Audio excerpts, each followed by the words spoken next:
د رمضان المبارک په میاشت کې بس څلور کارونه ډیر زیات کو. حدیث مبارک کې راځي یو نبی علیه الصلاۃ والسلام فرمای فشهادت الله اله الا الله. د رمضان المبارک په میاشت کې به د لا اله الا الله کلمې ذکر ډیر زیات کوي.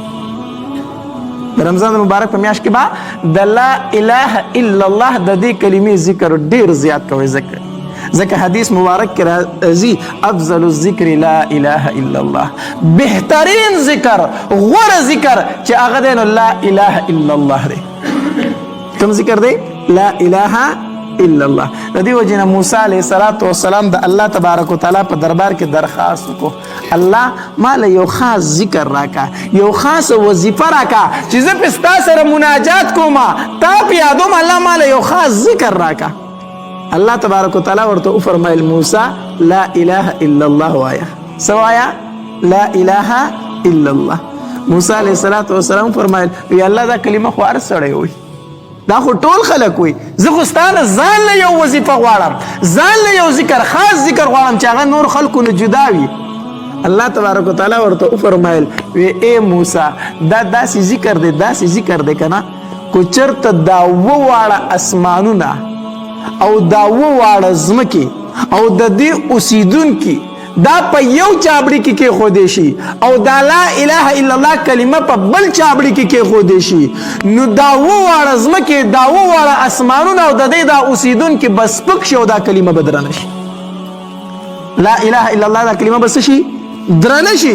د دې نه بل غوره ذکر نشته، د دې نه بل درنه کلمه نشته، د دې نه بل بهتره وظیفه نشته چې زه یې تا ته درکمه. نو موسی بله درته کوم ذکر درکمه؟ د دې وجې نه حدیث مبارک کې راځي نبی علیه الصلاۃ والسلام فرمایي د رمضان مبارک په میاشت کې به زیات ذکر د کومې کلمې کوئ؟ لا اله الا الله. اول به دا ذکر په رمضان مبارک کې ډیر زیات کو. دویم نبی علیه الصلاۃ والسلام فرمایي وتستغفرونه. د رمضان مبارک په میاشت کې به استغفار ډیر وایي. څه به وایي؟ استغفار. استغفر الله استغفر الله استغفر الله. استغفار ډیر وایي د رمضان مبارک په میاشت کې. د خپلو ګناهونو بخښنه د الله نه ډیره غواړه.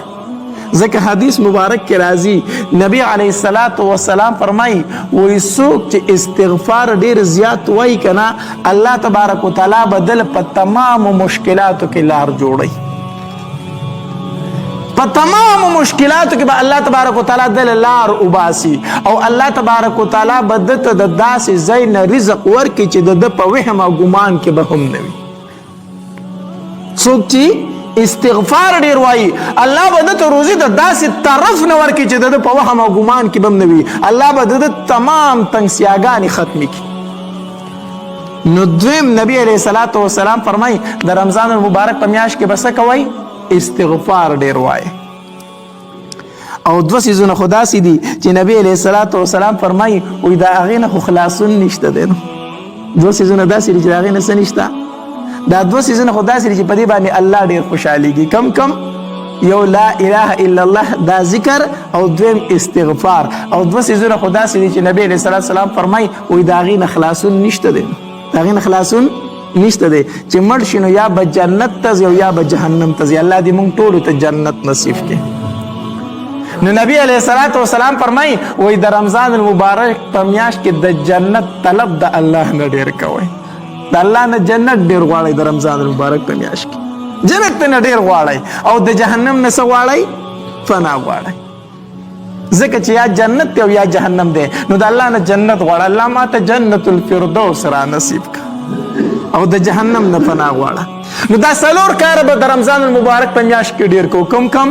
یو د لا اله الا الله د کلمې ذکر، دویم استغفار استغفر الله استغفر الله، دریم د جنت سوال د الله نه او دریم د جهنم نه پناهي چې الله د جهنم نه راته پناه را نصیب کړه. دا څلور عملونه به د رمضان المبارک په میاشت کې ډیر کو.